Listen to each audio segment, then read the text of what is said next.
Bonjour tout le monde, j'espère que vous allez bien. Toujours un plaisir de renouer avec vous. Merci de votre intérêt, merci beaucoup de votre participation pour la première partie de la crédibilité, de la légitimité dans l'Église. Et puis, je veux vous réitérer si vous désirez avoir mes notes, parce qu'il y a beaucoup de stock, il y a beaucoup de notions, beaucoup de références bibliques. N'hésitez pas à m'écrire à Do et Jo, D-O comme Dominique, E-T, J-O pour Joanne, 1335@gmail.com. Ça va nous faire plaisir de vous faire parvenir, nos notes.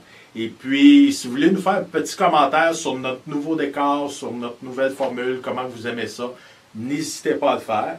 Et puis, je tiens à vous remercier de votre intérêt. Merci pour les abonnements, les nouveaux abonnements qui se sont ajoutés. C'est toujours apprécié. Et puis, on espère, Joanne et moi, de vous bénir là où que vous êtes dans votre besoin, dans vos questions. Et puis aussi au niveau de l'adoration, au niveau du chant que Joanne nous partage.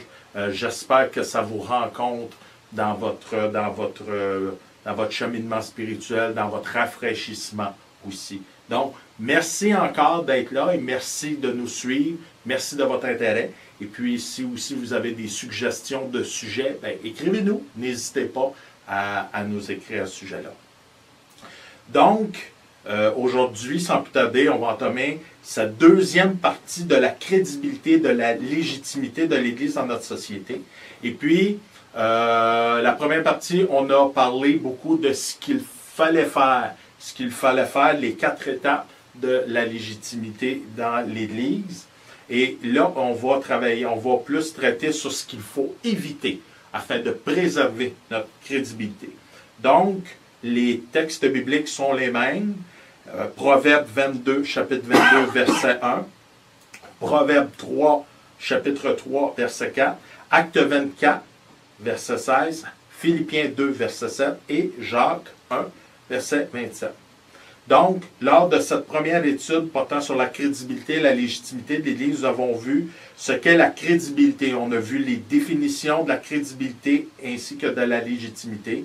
Comment y parvenir à être crédible et combien il est important de bien asseoir notre réputation sur une solidité de réputation.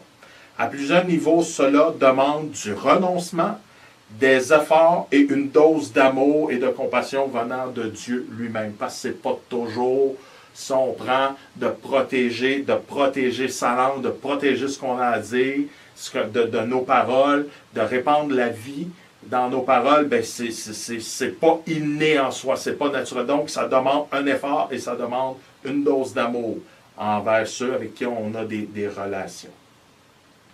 En bout de ligne, les ingrédients qui feront toute la différence dans la perception qu'auront les gens par rapport à l'Église locale sont justement l'amour et la compassion. Et c'est ce que les gens recherchent le plus.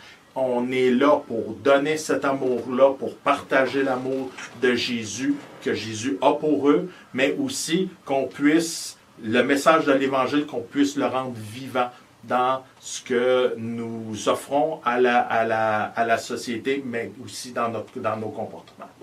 Dans cette deuxième partie, nous aborderons 10 attitudes que nous devons éviter à tout prix afin de conserver notre crédibilité et notre bonne réputation. Et, comme je vous le mentionnais dans la première partie, tout ce qui peut être construit en 10 ans peut prendre 30 secondes à détruire. Donc, c'est important d'éviter ces 10 points-là dont on va traiter tout à l'heure.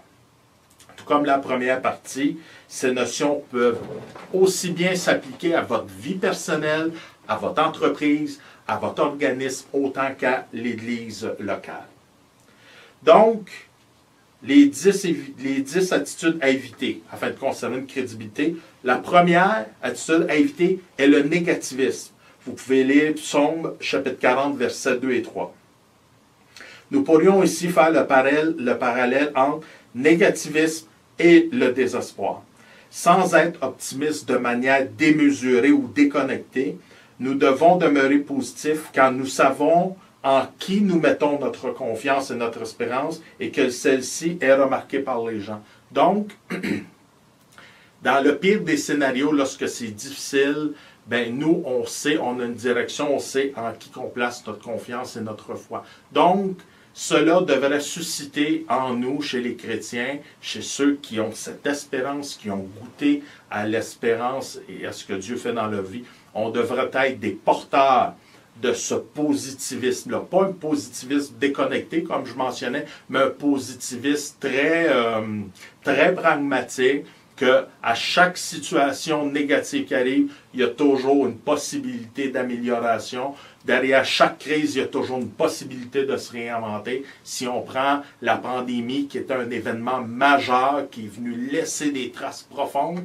dans notre société, mais il y a le côté positif de la pandémie qui nous a permis de se réajuster, de se réinventer à plusieurs niveaux. Donc, première chose à éviter, premier aspect, la négativité. Deuxième, c'est le dénigrement de ce que font les autres, ou on peut appeler ça communément un esprit de compétition. On peut lire ça dans 1 Corinthiens, chapitre 1, verset 10. L'esprit de compétition est l'un des ingrédients qui vient semer la zizanie et la division au sein d'une église, ou ça peut être la même chose au sein d'une entreprise, ce qui peut avoir pour effet de briser littéralement les reins de votre église ou même de votre entreprise. Donc, l'esprit de compétition, c'est ce qui peut détruire aussi des relations, c'est ce qui peut briser des amitiés. Bref, à éviter à tout prix. De dénigrer l'autre pour se remonter, c'est ce qu'il y a de plus négatif. Une bonne cohésion et un travail d'équipe ont pour but non seulement d'unir nos forces, mais également de refléter l'unité et l'amour. Donc, de travailler, parce que lorsque nous travaillons en équipe, et qu'on oublie notre individualité. C'est certain, c'est toujours agréable de performer. C'est toujours agréable de ressentir que les gens apprécient ce que nous faisons. Par contre, de travailler en équipe, de travailler en cohésion, c'est que on vient tous et chacun compléter les forces de l'un peuvent venir compléter les faiblesses ou les points moyens de quelqu'un d'autre. Donc, un travail d'équipe, on peut vivre une complémentarité et une force vraiment plus structurée, mais une force beaucoup plus vive et beaucoup plus efficace lorsque nous travaillons en équipe. Donc, le dénigrement, ça n'a aucune place. Par contre, quelqu'un qui excelle dans un sujet ou dans un domaine XY, on peut, par contre, s'en inspirer, dire, ben voici ce que tu fais, m'inspire beaucoup. Voici ton chant vient vraiment, moi j'aimerais chanter, mais toi je te vois aller, là, je suis vraiment béni. Est-ce que tu as des trucs, est-ce que tu as des conseils? Ça, c'est bien de dire, voici telle personne, elle est en progression constante et cette personne-là peut nous inspirer. Mais il ne faut pas non plus dénigrer ce qu'elle fait pour tenter de nous monter. Ça l'amène. Ça ne nous aidera pas, ça ne nous édifiera pas soi-même, mais ça peut semer la zizanie et ça peut semer la discorde. Donc, deuxième point à éviter, le dénigrement ou l'esprit de compétition. Troisième point à éviter pour conserver sa crédibilité et sa légitimité, c'est se mêler de ce qui ne nous regarde pas. On peut lire ça dans Proverbes, chapitre 26, verset 27, et dans 1 Pierre, chapitre 4, verset 15. D'autres mauvaises habitudes qui provoquent parfois des disputes et qui peuvent mener à une division seront le commérage et le jugement gratuit. De parler de ce qui ne nous regarde pas ou de ce qu'on ne connaît pas, ça peut encore une fois semer la zizanie. Cela peut laisser transpérer plusieurs choses, telles que le manque d'amour, le manque de confidentialité, ainsi que le manque de maturité. Ces attitudes sont souvent issues d'une interprétation erronée. Ah, écoute, on pense telle chose, mais écoute, c'est tellement logique que ça ne peut pas faire autrement qu'à d'être vrai. Ça, c'est de l'interprétation, c'est notre regard qui est biaisé ou qui est erroné. Si nous voulons nous adresser à quelqu'un par rapport à une situation X, il est important de lui demander de manière respectueuse et de façon ordonnée afin de gagner un droit de parole dans sa vie. Vous n'avez pas le droit de débarquer dans la vie de quelqu'un comme ça, n'importe quand, avec un esprit de condamnation ou de jugement pour vouloir exhorter. Puis dans votre tête, vous pensez bien faire, mais de vouloir exhorter de force quelqu'un. Chacun a droit à une intégrité dans sa vie. Chacun a droit à une dignité et on doit approcher quelqu'un avec respect. Et c'est une valeur que les gens regardent et prônent beaucoup, le respect de l'être humain. Donc, en tant que chrétien, Jésus et Dieu nous respectent énormément en tant qu'humains. Donc, nous, en tant que chrétiens, on devrait appliquer cette valeur-là, d'apprendre à se mêler de ce qui nous regarde. Mais si on voit que quelqu'un fait quelque chose et qu'on voit que foncièrement ça peut lui nuire, allons vers cette personne-là avec amour, avec délicatesse, et approchons-la doucement et gagnons un droit de parole dans sa vie. Ensuite, communiquons-lui ce que nous devons lui communiquer. Donc, troisième point à éviter, de se mêler de ce qui ne nous regarde pas. Donc, si on fait une petite récapitulation, premier point à éviter, le négativisme. Deuxième point à éviter, le dénigrement de ce que fait les autres ou l'esprit de compétition. Le troisième point, de se mêler de ce qui ne nous regarde pas. Quatrième point, entretenez des relations tendues. On peut lire à ce sujet dans Jean chapitre 13, verset 35, Jean chapitre 15, verset 12, et dans Matthieu chapitre 5, les versets 23 et 24. Avoir de bonnes relations entre croyants est ce qui caractérise le mieux l'Église locale. Dans un monde où les bons sentiments entre humains se refroidissent, il est primordial que les nôtres demeurent chaleureux, étant donné que nous sommes connectés à même la source de l'amour qui est Jésus. Lorsqu'il y a un conflit, avant de faire toute chose et avant que la relation ne se dégrade, que les personnes impliquées s'expliquent et se réconcilient, avec témoins s'il le faut. Cela fera en sorte de couper les racines de l'amertume et de l'ennemi, et qu'ainsi préserver le bon témoignage de l'Église locale.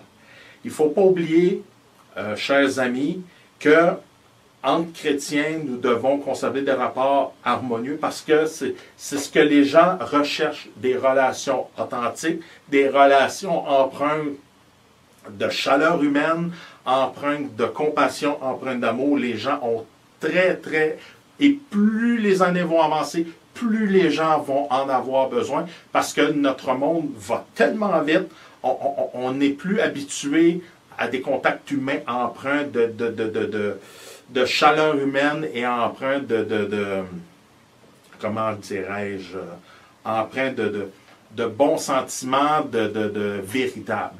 Donc, c'est important, lorsqu'il y a des relations tendues, de prendre un temps d'arrêt, de s'expliquer. Comme la parole dit, si on pense que quelqu'un a quelque chose contre nous, et moi j'ajouterais, si nous on a quelque chose contre quelqu'un, dépose là ton offrande, va te réconcilier et ensuite reviens faire ton offrande. Donc, c'est important parce que là, faire une offrande, autant dans le judaïsme que dans le christianisme, c'est une activité qui est importante, mais aussi importante soit-elle, la chose que vous devez faire, ça ne sera jamais aussi important que d'avoir des relations saines. Donc, quatrième point à éviter, d'avoir les relations tendues.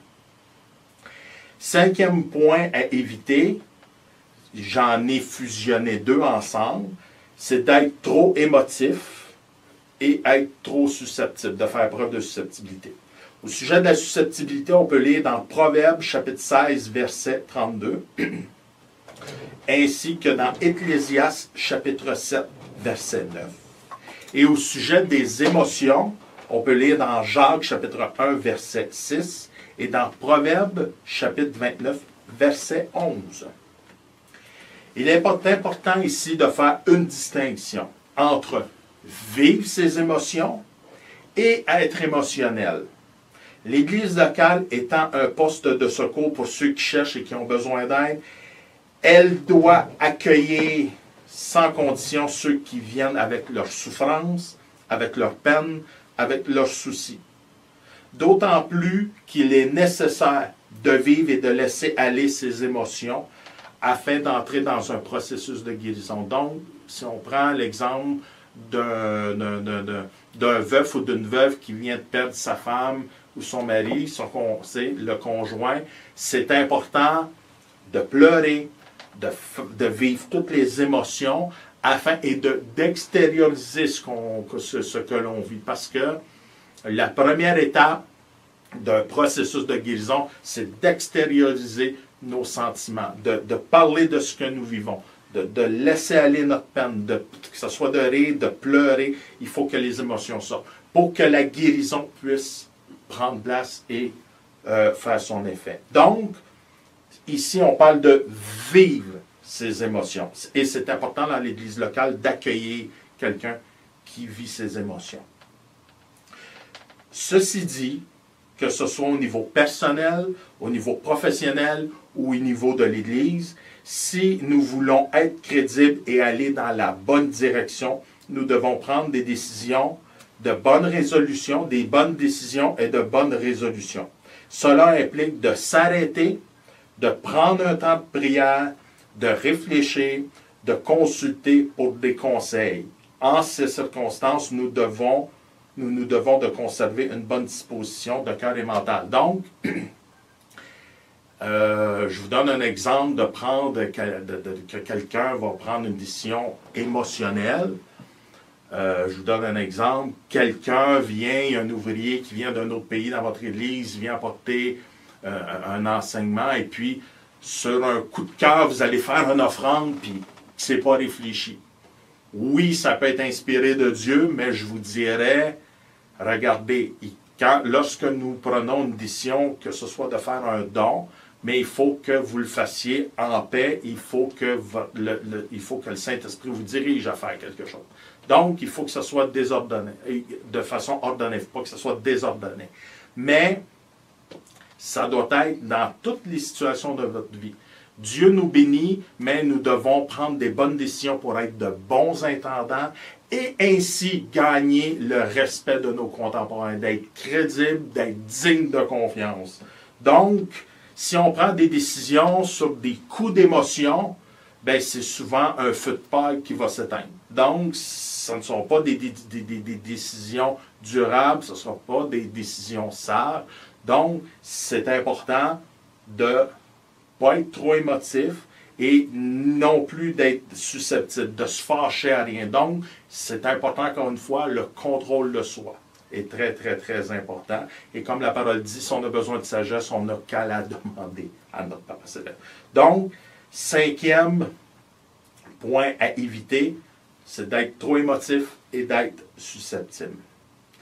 6e point à faire attention, à éviter, le manque de rigueur. On peut lire ceci dans Proverbes chapitre 16, verset 3, dans 1 Corinthiens chapitre 16, verset 14, et dans Colossiens chapitre 1, verset 10.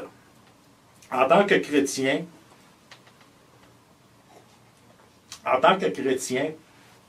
nous bénéficions d'un salut de parfaite qualité, de promesses parfaites, et plus que tout, de l'amour parfait de Dieu. Alors, en retour, appliquons-nous à donner le meilleur de nous-mêmes dans tout ce que nous entreprenons, que ce soit au niveau de notre ministère à l'Église, que ce soit au niveau de notre travail, que ce soit au sein de notre famille. Bref, partout, un enfant de Dieu qui met tout son cœur dans tout ce qu'il touche laisse immanquablement une bonne impression. Donc, soyons sérieux dans tout ce que nous faisons, chers amis, frères et sœurs, parce que, comme je le mentionnais, on a hérité de ce qu'il y avait de parfait de la part de Dieu. Donc, en contrepartie, soyons reconnaissants et donnons tout ce que nous pouvons. On n'est pas parfait, on ne peut pas rendre la perfection à Dieu parce qu'on est imparfait, mais donnons notre cœur. Puis, quand que le Seigneur nous demande de lui donner notre cœur, mais ça fait partie aussi du meilleur, de ce qu'il y a de meilleur au sein de notre implication, notre cœur. Donc, le manque de rigueur, c'est à éviter. Parce qu'on va être aussi étiqueté comme broche à foin. Tu sais, si On ne s'applique pas à dire, ben, on est sauvé par grâce, puis on va se laisser flotter, mais ça peut entacher notre réputation et notre crédibilité là-dessus. Donc, 7e point à surveiller, le manque de ponctualité. On peut retrouver ça dans 1 Corinthiens chapitre 14, verset 40, ainsi que dans Philippiens chapitre 2, verset 3-4. La ponctualité. Et je me confesse, j'ai eu longtemps des problèmes avec ça. Ça ne m'a pas été enseigné jeune. Puis dans le début de mon âge adulte, j'ai eu des gens, lorsque j'ai eu mon entreprise, qui me l'ont enseigné à l'adulte. La ponctualité, ça fait justement partie de la première impression qu'on laisse. Surtout lorsqu'on est en affaires, là, c'est un des premiers critères. Lorsqu'on est embauché, qu'on va à une entrevue, si on n'est pas ponctuel ou si on n'avise pas qu'on ne pourra pas tenir notre engagement, c'est pas très très bon pour nous. La ponctualité, l'une, sinon la valeur qui nous permet, comme je vous disais, de faire une bonne ou une mauvaise première impression. En effet, la ponctualité nous donne 2 gros avantages. Le premier, elle démontre une preuve de maîtrise. En d'autres mots, être ponctuel démontre que nous sommes au contrôle de notre vie ou de nos affaires, que nous sommes au devant des événements et non derrière. Donc, ça démontre qu'on est au-dessus de nos choses, qu'on maîtrise notre agenda, qu'on maîtrise notre vie. Donc, c'est quelque chose que les gens vont regarder parce qu'ils disent, si je l'engage, mais s'il est au contrôle de sa vie, ben, il va être au contrôle de ce que je vais lui confier comme tâche ou comme poste. D'accord? Donc, un client, la même chose. Le client, il va dire, ben, s'il est ponctuel, il est au contrôle de sa vie, il est au contrôle, ben, il va être au contrôle lorsqu'il va exécuter le contrat que je vais lui donner à cet entrepreneur-là. D'accord? Donc, puis la parole nous dit, si on veut gérer une église ou si on veut gérer une entreprise, commençons à bien gérer notre vie et notre famille, notre maisonnée. C'est important. Donc, ça démontre une preuve de maîtrise. Le deuxième gros avantage, ça démontre aussi une preuve de fiabilité. Dans un monde où les promesses sont souvent rompues et les engagements trahis, les gens apprécient particulièrement ceux qui démontrent de la fiabilité. En effet, que ce soit à l'Église, que ce soit au travail ou autre, les personnes ponctuelles et fiables gagnent le respect d'autrui et cela peut se traduire en privilèges de toutes sortes. Exemple, quelqu'un qui est ponctuel et qui est très assidu à son travail, il peut se faire offrir une promotion, il peut se faire offrir une opportunité, il peut se faire offrir une reconnaissance, une augmentation de salaire. Bref, les avantages sont là. Ça ne nuit jamais d'être ponctuel. Il est certain que des imprévus peuvent survenir. La vie est remplie et ponctuée d'imprévus. Donc, effectivement, ça peut arriver qu'on book un rendez-vous un mois à l'avance, puis bon, notre enfant est malade à la garderie, puis bon, ça peut arriver. Ça peut arriver, tout peut arriver. Dans ces moments, pour éviter d'entacher notre réputation, prévenir la personne que nous avons, avec qui on avait un engagement, c'est tout indiqué de passer un petit coup de téléphone, d'envoyer un texto. Mais je vous suggère un coup de téléphone. Un texto, ça va bien, mais ça demeure impersonnel. Si on rejoint la personne, premièrement, si on n'est pas capable de la rejoindre, on peut envoyer un texto. Mais d'appeler la personne et dire, écoute, oui, j'avais un engagement, mais écoute, ça ne sera pas possible, il est arrivé telle chose. Donc, est-ce qu'on peut reporter, est-ce qu'on peut le remettre, de même, de cette façon-là, les gens vont continuer de croire en vous, parce que les gens sont quand même capables de comprendre qu'il y a des choses qui peuvent arriver. Mais, ça démontre aussi, si on prévient les gens, qu'on les respecte. Et ça, les gens vont apprécier ce respect-là. Donc, 7e point invité, manque de ponctualité. 8e point, le manque d'écoute. On peut lire ça dans Jacques, chapitre 1, verset 19, et dans Proverbes, chapitre 19, au verset 20.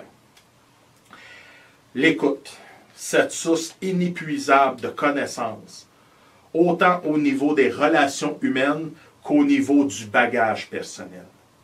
dans une société où l'on prône beaucoup l'affirmation de soi et où l'on remarque davantage ceux qui parlent le plus fort, qui prennent le plus de place, on semble oublier tous les bienfaits que nous pouvons tirer d'une écoute active. Du point de vue des connaissances,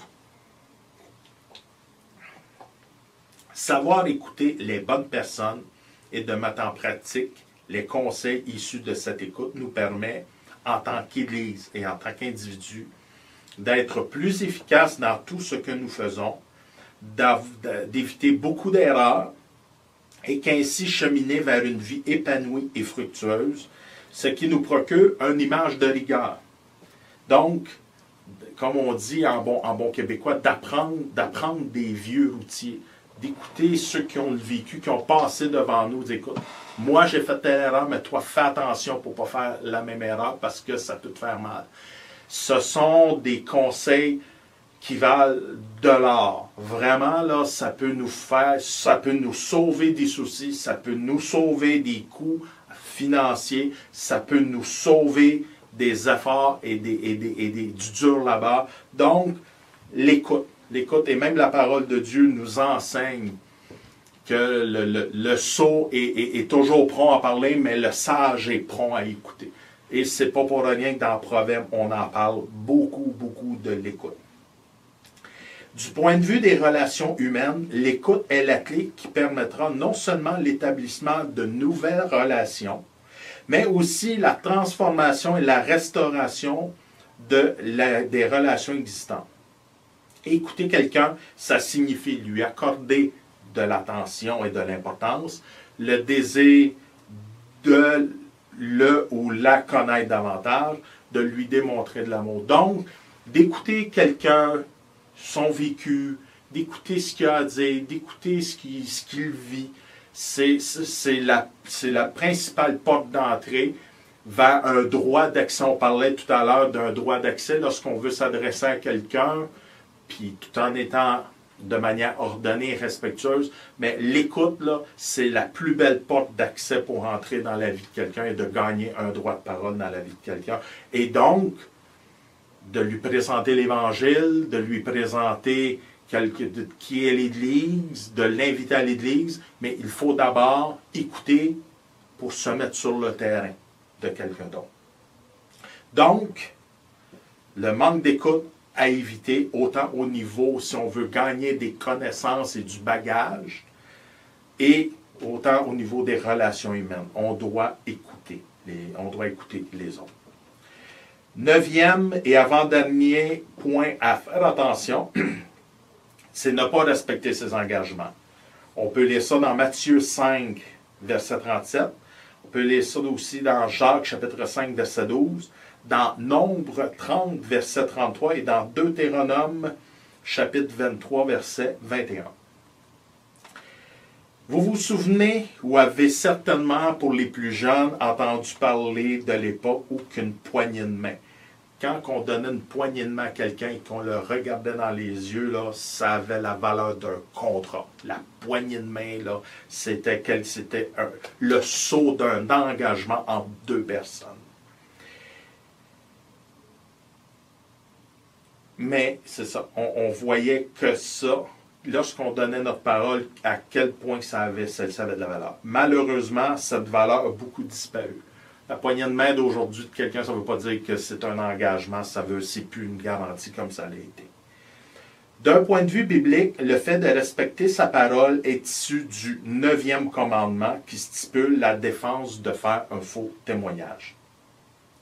Dans la culture juive, afin de ne pas se parjurer ou de faire un faux témoignage, quelqu'un qui avait juré ou donné sa parole à quelqu'un d'autre au nom de Dieu devait s'en acquitter comme devant le Seigneur. Donc, au nom de Dieu, si vous donniez la main, si deux Juifs se donnaient la main pour s'engager à quelque chose devant le Seigneur, c'est comme si on avait juré devant Dieu que nous devions respecter notre parole à ce niveau-là. Plus près de nous, dans notre époque à nous, afin de gagner la confiance des gens et de conserver une bonne crédibilité, Prenons la bonne habitude de promettre les choses que nous allons être en mesure de tenir. Pas promettre mer et monde quand que finalement tout ce qu'on peut promettre, c'est notre petit monde à nous. D'accord? Prenons le temps d'analyser de manière froide, de manière sage, ce qu'on peut promettre à quelqu'un. Si on ne peut pas promettre à quelqu'un, mais disons, je regrette, je ne peux pas m'engager là-dedans. D'accord? Bon. Bon, c'est ça. Prenons l'habitude de promettre les choses qui me font tenir en évitant de jurer. C'est pas en disant je te jure sur la tête de mes enfants que ça va avoir plus de poids. Justement, lorsque quelqu'un va jurer beaucoup, et la parole vraiment, on ne doit pas jurer, ok, c'est recommandé de ne pas jurer dans la parole de Dieu, mais celui qui jure beaucoup, c'est justement parce que peut-être qu'il veut cacher quelque chose. Donc, prenons l'habitude, là, que notre oui soit oui, que notre non soit non. Prenons aussi l'habitude que les gens vont nous croire juste avec notre oui, je vais être là, je te donne ma parole, ou écoute, non, je ne peux pas, je suis vraiment désolé, je ne pourrais pas. D'accord? Dans l'éventualité où, encore une fois, comme quand on donnait notre parole pour être ponctuel, il nous est impossible de respecter un engagement. Appliquons le même principe que pour la ponctualité. Contactons la personne de vive voix, sinon on peut lui écrire, avec qui nous avons un engagement afin de s'expliquer, de prendre entente. C'est ce qui va vous permettre en bon québécois, on dit de ne pas perdre la face, mais de conserver votre crédibilité, que les gens puissent continuer à vous faire confiance. Donc, 9e point, ne pas respecter ses engagements. Le 10e et dernier point, ne pas demeurer connecté avec ce qui nous entoure. On peut lire ça dans Romains, chapitre 12, versets 8 à 10, et dans Galates, chapitre 5, verset 14. Dernier point à surveiller, afin de demeurer crédible, et non le moindre, est de demeurer connecté à notre environnement. Et je vous ai dit dès le début, autant dans la première partie que au début de cette deuxième partie, il faut que le cœur de l'Église puisse battre au même rythme que la communauté qui l'environne. Donc, d'être connecté, d'être conscient des enjeux de ce qui préoccupe les gens. Cela peut se traduire de plusieurs manières, autant pour l'Église locale que pour chacun des croyants qui la composent. Ça peut être par une levée de fonds pour une cause locale. Ça peut être un groupe de bénévoles qui prêtent main forte pour diverses activités. Ça peut être un groupe de chrétiens de l'Église qui s'en vont aider pour un déménagement, pour aider quelqu'un qui n'a pas les moyens à se déménager. Ça peut être de l'aide aux devoirs. Ça peut aider les personnes âgées à aller faire du bénévolat dans un CHSLD ou dans une résidence de personnes âgées. Ça peut être d'opérer un comptoir d'aide alimentaire ou d'aide vestimentaire. Ce qui importe de retenir, ce ne sont pas les œuvres en soi, mais c'est le lien de proximité avec l'extérieur que l'Église locale doit établir, cultiver et entretenir. Toujours d'être à l'affût de ce qui se passe autour de vous, dans votre localité, dans votre collectivité, dans votre village, dans votre quartier, peu importe. D'être au fait de ce qui se passe et d'être là, d'être la réponse. Parce que Jésus était la réponse. À son époque, nous devons être la réponse pour notre époque, pour notre environnement également. C'est ainsi que les gens verront et ressentiront qu'ils sont aimés par cette Église et que cette dernière s'intéresse à eux, exactement comme Jésus. Donc, soyons connectés, connaissons notre monde, comme on dit en campagne, soyons là, soyons une ressource à la disposition de la communauté. Et ça, c'est l'un des témoignages les plus puissants qu'une Église locale puisse avoir. En conclusion, tel que nous avons pu le constater, la crédibilité et la légitimité sont les deux clés afin que l'Église locale puisse construire des ponts avec la société qui l'entoure et qu'ainsi être prise au sérieux par cette dernière. L'ingrédient principal de ces deux clés, c'est l'amour de Jésus. C'est la source même de tout ce que vous allez faire. De ce fait, lorsque nous nous intéressons et sommes actifs au sein de notre communauté, c'est l'amour de Jésus que les gens voient et ressentent, ce qui constitue la plus belle forme d'évangélisation. Comme Jacques le mentionne dans son épître, sans les œuvres, la foi est morte. Donc, c'est beau d'avoir la foi, c'est beau de vivre une spiritualité, une relation proche avec le Seigneur, d'étudier la parole, et il faut le faire. Par contre, tout ça prend vie et prend forme lorsqu'on redonne à la communauté. Tout ce que vous faites lorsque vous faites l'œuvre, c'est de démontrer, de matérialiser l'amour que Jésus a porté à votre endroit et que ça va se matérialiser. Ça va venir de l'abondance, de la surabondance même, je dirais, de ce que le Seigneur a fait pour vous. Donc, les œuvres sont la plus belle expression de notre foi. Et notre foi est exprimée avec l'abondance du cœur et de ce que nous avons reçu du Seigneur. En terminant, en faisant ainsi, en plus de toucher les gens, l'Église locale connaîtra davantage la bénédiction et de nouvelles portes, de nouvelles opportunités vont s'ouvrir à elle. Donc, encore une fois, merci de votre écoute. J'espère que ça vous a parlé, j'espère que ça vous a outillé aussi pour voir au niveau de votre Église locale comment que ça se passe. N'hésitez pas, si vous avez des questions, à nous contacter encore une fois à doejo1335@gmail.com. Si vous voulez recevoir mes notes, ça va me faire plaisir de vous les envoyer parce que oui, il y a beaucoup de stock. Et puis, n'hésitez pas à nous laisser vos commentaires et merci encore de nous suivre et n'hésitez pas pour la suite, beaucoup d'autres sujets dont on va parler de finances aussi pour le prochain sujet. Qu'est-ce que la Bible nous enseigne au niveau des finances? Et aussi, je vais probablement donner une petite formation pour ceux qui s'intéressent, comment faire un budget, comment avoir du plaisir à faire un budget et avoir une saine gestion financière dans sa vie. Donc, merci de votre écoute. Continuez à nous suivre. Et sur ce, je vais laisser Joanne nous interpréter un merveilleux chant. Et que Dieu puisse vous bénir, vous rencontrer et faire de vous des gens crédibles et qui aient du leadership dans leur milieu. Merci beaucoup. Bye bye. Portez-vous bien.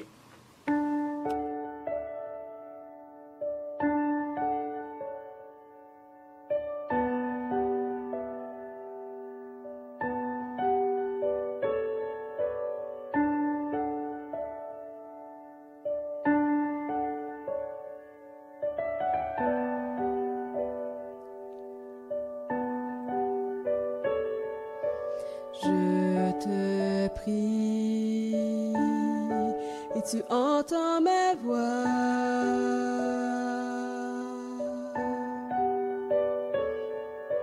Je fléchis le genou devant toi.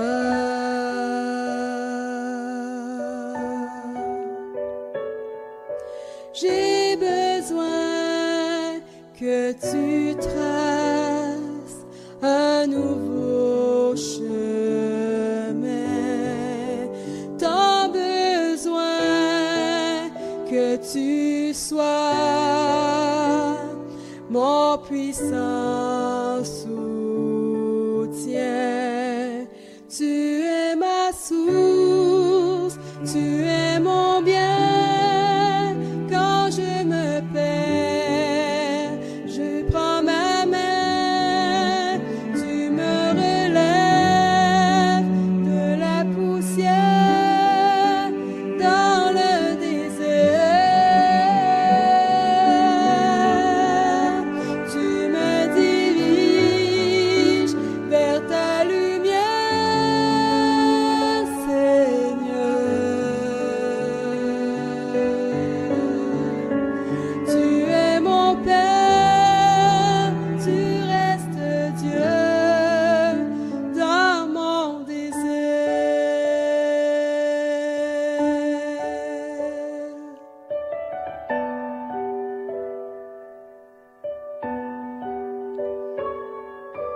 Saint-Esprit, je me tiens devant toi.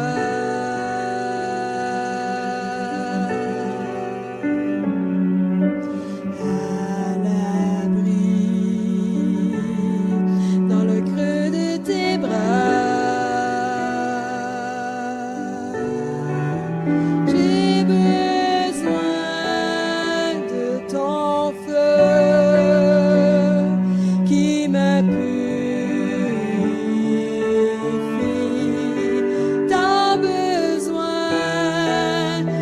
ta vie. Alors je m'écris, tu es ma source, tu es mon bien. Quand je me perds, tu prends ma main, tu me relèves de la poussière dans le désert. Tu me diriges vers ta lumière, Seigneur. Tu es mon Père, tu restes Dieu dans mon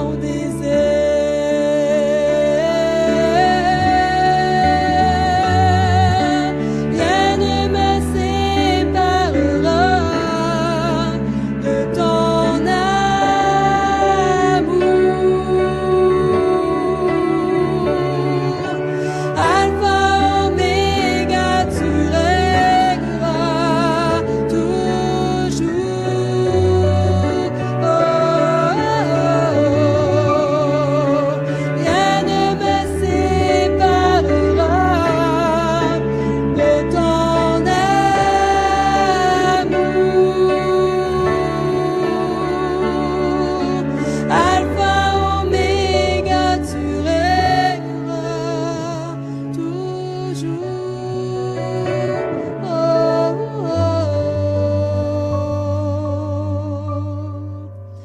tu es ma source, tu es mon bien. Quand je me perds, tu prends ma main, tu me relèves de la poussière dans le désert. Tu me diriges vers ta lumière, Seigneur. Tu es mon Père, tu restes Dieu dans mon désert.